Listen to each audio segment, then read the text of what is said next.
Halo anak-anakku di rumah, selamat jumpa lagi dalam pembelajaran kita hari ini, pendidikan Pancasila dan kewarganegaraan dengan topik memahami kedudukan dan fungsi Pancasila.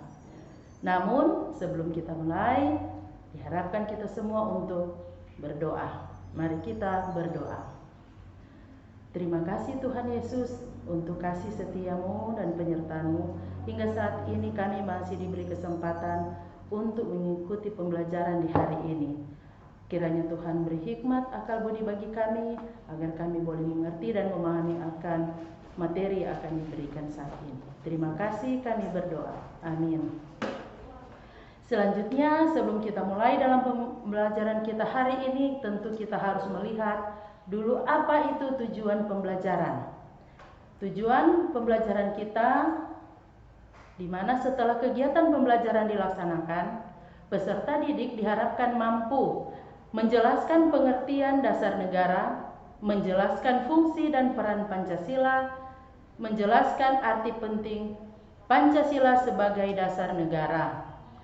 Kita masuk pada materi saat ini mengenai kedudukan dan fungsi daripada Pancasila. Apa itu Pancasila? Untuk menjawab pertanyaan ini kita lihat materi kita, yaitu pertama kita harus melihat negara Republik Indonesia pada tanggal 18 Agustus 1945 telah menyepakati dasar negara adalah Pancasila. Istilah Pancasila itu sendiri menurut Darji Darmodiharjo SH mengatakan bahwa sudah dikenal sejak zaman Majapahit. Pada abad ke-14 terdapat dalam buku Negara Kertagama karangan Prapanca dan buku Sutasoma karangan Tantular. Istilah Pancasila dalam bahasa Sanskerta, di mana asal kata panca adalah 5, sila adalah sendi atau asas, berarti batu sendi yang 5. Juga berarti pelaksanaan kesusilaan yang 5, Pancasila Karma. Istilah Pancasila dalam kehidupan kenegaraan dikenalkan pertama kali oleh Insinyur Soekarno dalam sidang BPUPKI atau Badan Penyelidik Usaha-Usaha Persiapan Kemerdekaan Indonesia pada tanggal 1 Juni 1945. Dengan demikian, Pancasila tidak saja falsafah negara, tetapi lebih luas lagi, yaitu falsafah bangsa Indonesia. Apabila dasar negara Pancasila dihubungkan dengan cita-cita negara dan tujuan negara, jadilah Pancasila sebagai ideologi negara. Sejak disahkannya secara konstitusional pada tanggal 18 Agustus 1945, Pancasila dapat dikatakan sebagai dasar negara, pandangan hidup, ideologi negara, dan ligatur atau pemersatu dalam kehidupan kebangsaan dan kenegaraan Indonesia. Sekarang timbul pertanyaan, apa fungsi dan peran daripada Pancasila? Kita lihat, secara umum menurut TAP MPR nomor 3/MPR/2000 tentang sumber hukum nasional dan tata urutan perundangan, dinyatakan bahwa Pancasila berfungsi sebagai dasar negara. Hal ini mengandung maksud bahwa Pancasila digunakan sebagai dasar untuk mengatur penyelenggaraan ketatanegaraan negara yang meliputi ideologi, politik, ekonomi, sosial budaya, dan pertahanan keamanan. Kita masuk yang pertama, yaitu Pancasila sebagai jiwa bangsa Indonesia. Jadi fungsi pertama, Pancasila sebagai jiwa bangsa Indonesia.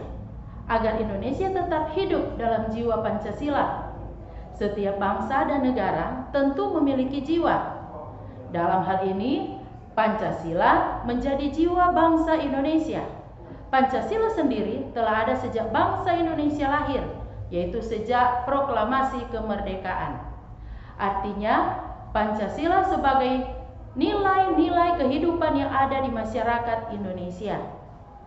Pancasila sebagai jiwa bangsa lahir yang bersamaan dengan adanya bangsa Indonesia, yaitu pada zaman dahulu kala pada masa kejayaan nasional.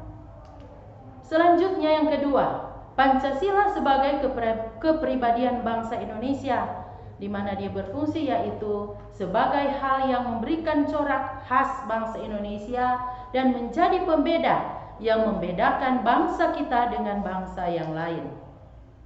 Yang ketiga, Pancasila sebagai sumber dari segala sumber hukum. Yang dimaksud semua hukum harus tunduk dan bersumber dari Pancasila, di mana setiap hukum yang ada di Indonesia harus bersumber pada Pancasila. Setiap hukum tidak boleh bertentangan dengan Pancasila. Setiap sila dalam Pancasila merupakan nilai dasar, sedangkan hukum adalah nilai instrumental atau penjabaran dari nilai-nilai dasar. Yang keempat, Pancasila sebagai perjanjian luhur, di mana berfungsi dan dilihat dari disepakatinya melalui sidang panitia persiapan kemerdekaan Indonesia atau PPKI pada tanggal 18 Agustus 1945. Walaupun disahkannya Pancasila hanya oleh sebuah PPKI, tetapi PPKI sebenarnya adalah suatu badan yang mewakili suara rakyat. Pancasila merupakan hasil perjanjian bersama rakyat. Dan yang kelima, Pancasila sebagai cita-cita dan tujuan bangsa Indonesia. Pancasila berfungsi yaitu untuk menciptakan masyarakat yang adil dan makmur. Keenam, Pancasila sebagai satu-satunya asas dalam kehidupan berbangsa dan bernegara. Fungsinya adalah sebagai konsekuensi ditetapkannya Pancasila oleh bangsa Indonesia sebagai dasar negara dan juga merupakan perwujudan melaksanakan Pancasila secara murni dan konsekuen. Ketujuh, Pancasila sebagai modal pembangunan, yaitu berfungsi sebagai dijadikannya kerangka acuan, tolak ukur, parameter, arah dan tujuan daripada pembangunan. Nah, itulah ketujuh fungsi tadi, dan sekarang kita lihat kedudukan daripada Pancasila. Pancasila sebagai pandangan hidup berfungsi sebagai pedoman dan petunjuk arah bagi bangsa Indonesia dalam semua kegiatan dan aktivitas serta kehidupan di segala bidang. Pancasila juga berfungsi sebagai kerangka acuan dalam menata kehidupan, baik secara pribadi maupun dalam kehidupan bermasyarakat dan bernegara. Pancasila sebagai dasar berarti segala sesuatu yang dihubungkan dengan penyelenggaraan kehidupan ketatanegaraan Republik Indonesia harus berdasarkan Pancasila. Di sini ada gambar Pancasila sebagai payung hukum bagi semua elemen bangsa,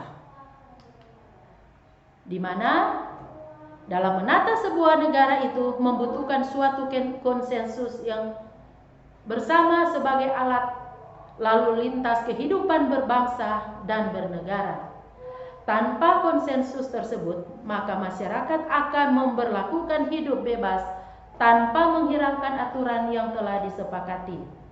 Ketika Pancasila telah lahir, disepakati bersama sebagai sebuah konsensus. Artinya, Pancasila merupakan pemersatu bangsa atau payung hukum dan tata nilai prinsipil dalam penyelenggaraan kehidupan bernegara. Jadi Pancasila menaungi baik itu pemerintah maupun rakyat.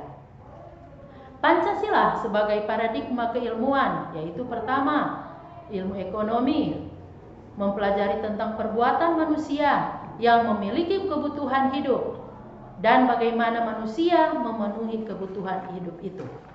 Kemudian sebagai ilmu politik, mempelajari perbuatan manusia sebagai homo politicus.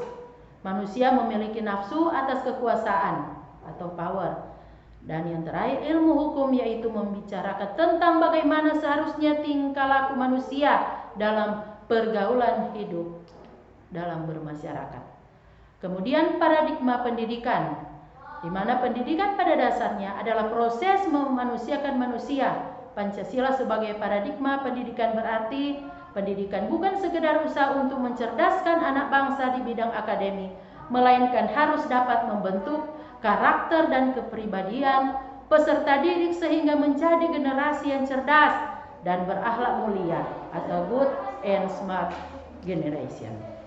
Nah, demikian materi yang ada yang telah Ibu berikan saat ini, dan tentu sebelum kita berakhir pertemuan saat ini, Ibu memberikan tugas yang tertera di layar. Terima kasih, dan kiranya harapan Ibu kiranya semua dapat mengerjakan tugas dan dikirim lewat WA pribadi Ibu. Terima kasih atas perhatian. Salam sehat bagi kita semua.